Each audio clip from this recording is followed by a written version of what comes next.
যদিও গোটা বিশ্বে মুসলমানেরা মার খায়, কিন্তু বিজয় হবে ইসলামের, ঠিক কিনা? স্যামুয়েল হান্টিংটন একটা বই লিখেছে, দ্য ক্ল্যাশেস অফ সিভিলাইজেশন, সভ্যতার সংঘাত। সেখানে তিনি দেখিয়েছেন এই সভ্যতা, ওই সভ্যতা, ওই সভ্যতা। তিনি বলেছেন পৃথিবীতে অনেক সভ্যতা এসেছে, চলে গিয়েছে, অনেক ধর্ম জেগে উঠেছে, থেমে গিয়েছে। সর্বশেষ এসে গবেষণা করে বলেছে, সর্বশেষ এমন একটা ধর্ম ডমিনেট করবে যেটা এমন ভাবে দাঁড়াবে গোটা বিশ্বের সব রাজকীয় মসনদ গুলোকে চুরমার করে তার পতাকা গাড়বে, আর এই পতাকার মধ্যে লেখা থাকবে লা ইলাহা ইল্লাল্লাহ মুহাম্মাদুর রাসূলুল্লাহ।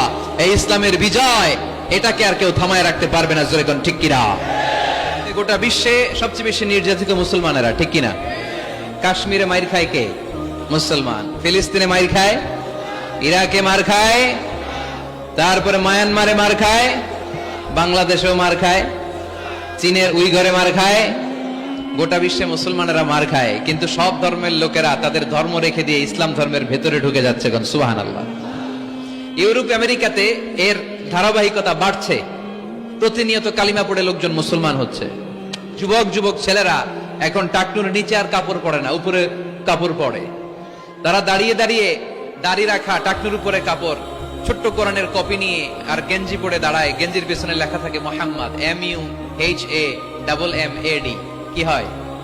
মোহাম্মদ। তাদের পিছনে, সবার গেঞ্জির পিছনে মোহাম্মদ দেখে খ্রিস্টানদের এই নাম মুখস্থ হয়ে গেছে। খোদ ইউরোপে নাকি বর্তমানে সবচেয়ে জনপ্রিয় নামের তালিকায় রয়েছে মোহাম্মদ। সবচেয়ে জনপ্রিয় ফেমাস নামের তালিকায় এখন ইউরোপে খোদ খ্রিস্টানদের রাজ্যে মোহাম্মদ নামটা সবচেয়ে জনপ্রিয় হয়েছে। গেঞ্জির পিছনে মোহাম্মদ নাম দেখে তাদের কৌতূহল। ঘটনা কি? এই ছেলেরা ভালো ভালো কাজ করে, রাস্তায় ময়লা থাকে, ময়লা ক্লিন করে, কিন্তু কারোর সাথে কথাবার্তা বলে না। গেঞ্জির পিছনে লেখা মোহাম্মদ। তারা বাড়িতে যে গুগল সার্চ ইঞ্জিনে লেখে যে দেখি তো এটা কি, MUHAMMAD। ইন্টারনেটে গুগল সার্চে যখন তারা মোহাম্মদ লেখে, তখন ইন্টারনেটে বিষ্ণু ঈসা ইসলামের জীবনী চলে আসে। তারা অবাক হয়ে জীবনী পড়তে থাকে। অনেকে পড়তে পড়তে চোখের পানি ছেড়ে অশ্রু বিসর্জন করে। যাদের নসিব ভালো, অনেকে কালিমা পড়ে মুসলমান হয়ে যায়। ইউরোপে যদি এরকম গণজোয়ার তৈরি হয়, তাহলে এটাই প্রমাণ করে ইসলামের বিজয়কে কোনো অপশক্তি ঠেকিয়ে রাখতে পারবে না। খ্রিস্টানরা যেখানে যে নামাজ পড়ে, ওটারে কি বলে জানেন? গির্জা। ইংরেজিতে বলে চার্চ। এই ইউরোপ আমেরিকাতে ওরা ওদের চার্চ বা গির্জাগুলো বিক্রি করে দিচ্ছে। এর কারণ, মাসেও একজন আসে না। কথা কয় না? আমরা 5 ওয়াক্ত পড়ি, 3 ওয়াক্ত পড়ি, 2 ওয়াক্ত পড়ি, সপ্তাহে তো হাজিরা দেই। কথা বলেন, কি বার? এই শুক্রবার বা জুমাবারে হাজিরাটা তো দেই। ওদের মাসের পর মাস যায়, কোনো মুসল্লি নাই। খালি ফাদাররা বসে বসে ওখানে পড়তেছে, help us Jesus the son of God, ও গডের ছেলে ঈসা আম করে বাঁচাও, ও গডের পোলা ঈসা আম করে বাঁচাও। এই জিকির করতে থাকে। মাগার কোন খ্রিস্টান ওদের ইবাদত গাহে ঢুকে বছরও একদিন যায় না। তো এই গির্জা দিয়ে ওরা কি করবে? সবাই মিলে এক কাম করে এটা বেচা দেই। মুসলমানেরকে পাইছি শুধু কম দামে কিনে এটার মসজিদ বানায় দেই। সুবহানাল্লাহ। এত আসতে গোটা ইউরোপ আমেরিকার চার্চগুলো now it's changing to mosque. গির্জা থেকে এটা এখন মসজিদ হইতে শুরু করছে। আমাদের সুইজারল্যান্ডে মুসলিম কমিউনিটি আছে, জার্মানিতে আছে, অস্ট্রিয়ায় অনেক বাংলাদেশি, ইটালি আরেক বাংলাদেশ। ইটালিতে প্রোগ্রামের জন্য কমসে কম 50টা প্রোগ্রাম চেয়েছে আমার কাছে, যে হুজুর আপনি যদি আসেন 1 মাসের কমে আইসেন না, তাইলে খবর আছে আপনার। বাংলাদেশের নাকি যত থানা, ইটালিতে ততটা সমিতি আছে। যতগুলো থানা ততগুলা সমিতি, ততগুলো অর্গানাইজেশন। সবাই আমারে ধরে রাখছে, আপনার ইউরোপ সফর করলে ইটালি না আসলে খবর আছে। তো ওখানে এই যখন খ্রিস্টানরা ওদের ইবাদত গাহে যায় না, কম দামে এরা বেচে দেয়, আর এগুলোরে মুসলমানরা পলিশ করে একটা মিনার লাগাই দিয়ে মসজিদ বানায় ফেলে। প্রতিনিয়ত সেখানে আজান হচ্ছে, আল্লাহর ধ্বনি উচ্চারিত হচ্ছে, ইসলামিক সেন্টার হচ্ছে। স্ট্রিট দাওয়া মানে রাস্তায় দাঁড়িয়ে ইয়াং যুবক ছেলেরা দাওয়ার কাজ করে। এখন গণজাগরণ যুবকদের, তাদের কথায় মানুষ আকৃষ্ট হয় বেশি, ঠিক কিনা? রাসূল সাল্লাল্লাহু আলাইহি ওয়াসাল্লাম বলেছেন, আরব দেশে কেউ যদি লাল কপালওয়ালা উট পায়, তার চেয়ে দামি জিনিস আর হয় না। আমরা বর্তমানে কি পাইলে খুশি? কেউ হয়তো BMW পেলে সবচেয়ে খুশি, 1 কোটি টাকার বান্ডিল দিলে খুশি, ডুপ্লেক্স একটা বাড়ি দিয়ে দিলে খুশি, তাই না? কিন্তু আরব দেশে এগুলো পাইলে তারা বেশি খুশি হতো না, তারা লাল কপালওয়ালা উট পেলে খুশি হতো বেশি। বিষ্ণু ঈসা ইসলাম বলেন, তোমার কারণে যদি কেউ অন্য ধর্ম থেকে ইসলামে আসে জাহান্নাম থেকে জান্নাতি হতে পারে, লাল কপালের উট পেলে তোমার যত খুশি হওয়া উচিত তার চেয়ে তুমি বেশি খুশি হয়ে যাবা। এজন্য আমাদের দাওয়াতি কাজ বাড়ানোর দরকার আছে না নাই? উই অল আর দাঈ ইলাল্লাহ, আমরা সবাই দাঈ। দাওয়াতি কাজ আমাদের সবাইকে চালিয়ে যেতে হবে। আমাদের কমিউনিটিতে, আমাদের সমাজে, আমাদের গ্রামে, আমাদের ওয়ার্ক প্লেসে, যে যেই জায়গায় কাজ করি, যে যেই বাজারে ব্যবসা করি, ওইখানে আমার দাওয়াতি কাজ চলবে, ঠিক কি না? আল্লাহর দেয়া ধর্ম, ইসলাম কি বানানো ধর্ম? আমি চাইলেই কি কোরআনের আয়াত চেঞ্জ করতে পারবো? প্রধানমন্ত্রী ডোনাল্ড ট্রাম্প, কোন নবী, পৃথিবীর কেউ কোরআনের একটা আয়াতের চেঞ্জ করার ক্ষমতা রাখে? আয়াত তো দূরের কথা, একটা শব্দ, একটা অক্ষর, একটা নোক্তা। নোক্তা চিনেন? বায়ের নিচে কয় নোক্তা? তায়ের উপরে, সায়ের উপরে, ইয়ার নিচে। এগুলো চেঞ্জ করা যাবে? কথা বলেন। অসম্ভব। কোরআনকে চেঞ্জ করা যায় না। কোরআনের কপি যদি আগুন দিয়ে জ্বালিয়ে দেওয়া হয়, কোরআন শেষ হয়ে যাবে? এরকম পরিকল্পনাও করেছিল ইসলাম বিদ্বেষীরা, ভারতবর্ষ থেকে কিভাবে কোরআন সরানো যায়।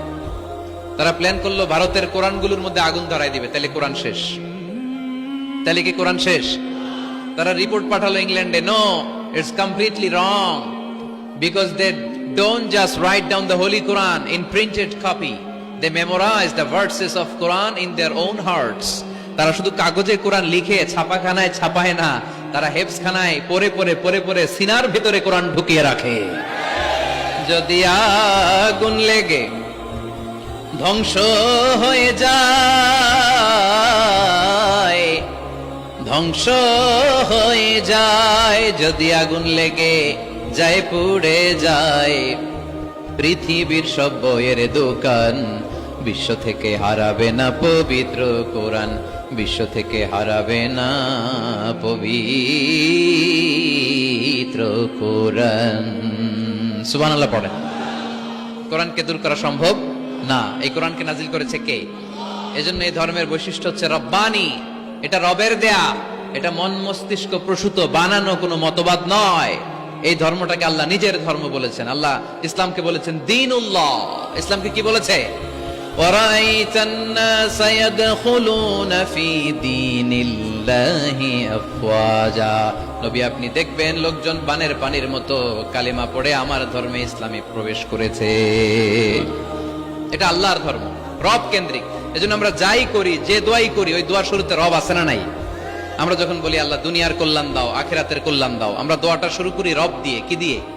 আমাদের দোয়া শুরু হয় কোন শব্দ দিয়ে?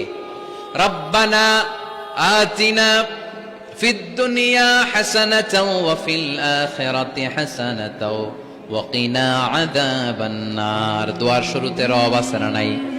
আবার পরে রব্বানা যালামনা আনফুসানা ওয়া ইল্লাম তাগফির লানা ওয়া তারহামনা লানাকুনান্না মিনাল খাসিরিন। সুবহানাল্লাহ পড়েন। ইসলাম মানব কোনখানে? ইসলাম মানব কতক্ষণ? দেহে প্রাণ আছে যতক্ষণ। ফ্যামিলিতে, সমাজে বাস্তবায়ন করতে হবে, তা না হলে পরিবর্তন আসবে না। আমরা পরিবর্তন চাই। We need change, we have to change, we like change. আমরা এই ঘুণে ধরা সমাজকে কোরআন দিয়ে পরিবর্তন করে দিতে চাই। আমরা বিপ্লবের অংশীদার হতে চাই। আমরা অনাচার মুক্ত সুন্দর সমাজ চাই। সেজন্য এই কথাগুলো, মেসেজগুলো ধারণ করতে হবে, বলতে হবে, শেয়ার করতে হবে, বলতে হবে, শেয়ার করতে হবে, হজম করতে হবে, জীবনে আমল করতে হবে, ঠিক কিনা? তো এইভাবে এই মেসেজগুলো ধারণ করতে হবে, লালন করতে হবে। এবং কোন জায়গায় ভুল করতে চাইলেই আল্লাহর ভয়ে থেমে যেতে হবে, অন্যায় করা যাবে না। কারণ আমি ওয়াদা দিয়েছি, ইসলাম মানবো কোনখানে? না শুধু মসজিদে, মাদ্রাসায়, মাহফিলে, কোনখানে? মনে থাকবে মুসলমান। ইসলাম মানবো কতক্ষণ? পেটে ব্যথা যতক্ষণ। যতক্ষণ পেটে ব্যথা তখন আল্লাহরে ডাকে। পেট ব্যথা নাই, আল্লাহ নাই, এরকম ডাকাইতেছে না? নাই না। সুস্থ অবস্থায়ও ইসলাম মানবো, সুস্থ অবস্থায়ও, দুঃখের দিনেও মানবো, সুখের দিনেও। তাহলে আওয়াজ করে বলেন, ইসলাম মানবো কতক্ষণ? দেহে প্রাণ থাকে যতক্ষণ, ঠিক কিনা? এজন্য রাব্বুল আলামিন বলেন, ومن يبتغ غير الإسلام دينا فلن يقبل منه وهو في الآخرة من الخاسرين। ইসলাম ছাড়া অন্য কোথাও যে শান্তি তালাশ করে, ইসলাম ছাড়া অন্য কোন ধর্ম যে তালাশ করে তার কোনো কিছুই আল্লাহ কবুল করবে না। আর আখেরাতে লোকটা হবে হায় হায় কোম্পানির ম্যানেজার। কি কোম্পানির? মানে হায় হায় করবে, হায় হায় হায় হায় হায়, কি করলাম, কোন নেতার পিছনে ছুটলাম, কেন গানের কনসার্টে গেলাম, কেন মদের আড্ডাখানায় গেলাম, কেন কোরআনের মঞ্চে গেলাম না, কেন তাফসীর মাহফিলগুলোতে বাধা দিলাম, কেন ইসলামের আওয়াজগুলোকে আটকে দিতে চাইলাম। হায় হায় করবে, হায় হায় করবে, আফসোস করবে, কিন্তু সেদিন তাদের আফসোসে কোনো লাভ হবে। Whoever seeks anything except Islam, that will be not accepted and he will be the loser in akhirah. ইসলাম ছাড়া জন্য কিছু তালাশ করে সেটা কবুল হবে না, আর সে হবে লুজার। লুজার মানে যে সব হারাইছে, আর গেইনার মানে যে সব পেয়েছে। আমরা কি লুজার হব না গেইনার? মাশাআল্লাহ, এই তো বুঝতে পেরেছেন, আমরা গেইনার হতে চাই।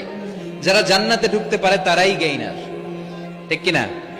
আমরা এখানে যেমনি একসাথে বসে গেইনার হয়েছি, জান্নাতেও যেন একসাথে বসতে পারে, আল্লাহ তৌফিক দান করো। তাহলে ইসলাম ছাড়া অন্য কিছু মানি না, বলেন ইসলাম ছাড়া অন্য কিছু মানি না, মানবো না। নাহনু কওমুন আ'আজ্জানাল্লাহু বিল ইসলাম, আমরা তো এমন জাতি যে জাতিকে আল্লাহ ইসলাম দিয়ে সম্মান দিয়েছে। ফাইন ইবতাগাইনাল ইজ্জাতা বিগাইরিহি আদাল্লানাল্লাহ, ইসলাম ছাড়া অন্য কোথাও যদি আমরা সম্মান তালাশ করি আমাদেরকে অপমান করবে কে? আমাদের সম্মান তাহলে কোন জায়গায়? ইসলামে। বুক ফুলিয়ে সব জায়গায় বলা যাবে আমি মুসলমান। পৃথিবীর যেই দেশেই যান, যে কোনো জায়গায় দাঁড়ান না কেন, বুক ফুলিয়ে বলতে হবে I M A Muslim, I proud of it, আমি মুসলমান, আমার ধর্মের নাম কি? ইসলাম। এটা সাহসিকতার সাথে বলতে হবে। এবং আল্লাহ বললেন ইসলামকে তোমাদের ধর্ম বানিয়ে আমি আল্লাহ খুশি, ইসলামকে আমি সব নবীদের ধর্ম বানিয়ে খুশি। সুবহানাল্লাহ পড়েন। আমাদের ধর্মের নামই ইসলাম, বিষয়টা কি এমন না? সব নবীর ধর্মের নামই ছিল। আদম আলাইহিস সালামের ধর্মের নাম, মুসা আলাইহিস সালামের, ঈসা আলাইহিস সালামের, মুহাম্মদ সাল্লাল্লাহু আলাইহি সাল্লামের। তার প্রমাণ আল্লাহর কোরআন। রব্বুল আলামিন বলেন মা কানা ইব্রাহিমু ইয়াহুদিয়াও ওয়ালা নাসরানিয়াও ওয়ালাকিন কানা হানিফাম মুসলিমা। আমার ইব্রাহিম ইহুদি ছিল না, নাসারা ছিল না, আমার ইব্রাহিম ছিল পাক্কা মুসলমান। সুবহানাল্লাহ পড়েন। ইব্রাহিম আলাইহিস সালাম কি ছিল?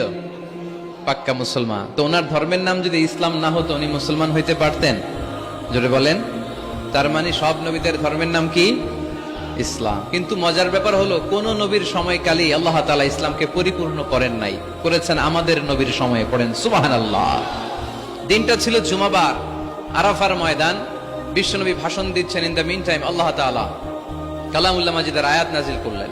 আল ইয়াউমা আকমালতু লাকুম দীনাকুম ওয়া আতমামতু আলাইকুম নি'মাতি ওয়া রাদিতু লাকুমুল ইসলাম দীনা।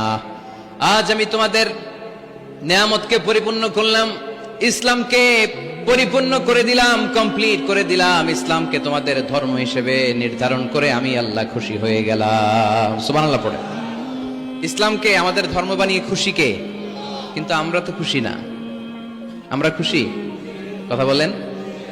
আপনারা যে খুশি এটাও জোরে কইতে পারলেন না। ইসলামকে ধর্ম হিসেবে পেয়ে আমরা খুশি না বেজার? আমরা খুশি। প্রত্যেক নামাজ শেষে কিন্তু এই ঘোষণাটা দেই, অর্থ বুঝি না তাই বুঝতে পারি না। আমরা বলি প্রত্যেক নামাজের পরে রাদিতু বিল্লাহি রাব্বা ওয়া বিল ইসলামি দীনা ওয়া বি মুহাম্মাদিন রাসূলা। আল্লাহ তোমারে রব হিসেবে পেয়ে আমরা খুশি, নবীকে আমাদের নবী হিসেবে পেয়ে খুশি, মুহাম্মদ সাল্লাল্লাহু আলাইহি ওয়াসাল্লামকে, আর ইসলামকে ধর্ম হিসেবে পেয়ে আমরা খুশি। চিল্লায় পড়েন সুবহানাল্লাহ। আল্লাহ নিজেই ঘোষণা দিয়েছেন তোমরা খুশি হও আর না হও, আমি ইসলামের বিজয়কে পৃথিবীতে প্রতিষ্ঠিত করে দেব। গোটা বিশ্বব্যাপী আপনি নিউজ পড়েন, দেখবেন যে প্রতিদিন কালিমা পড়ে লোকজন মুসলমান হয়। এরকম আছে না নাই?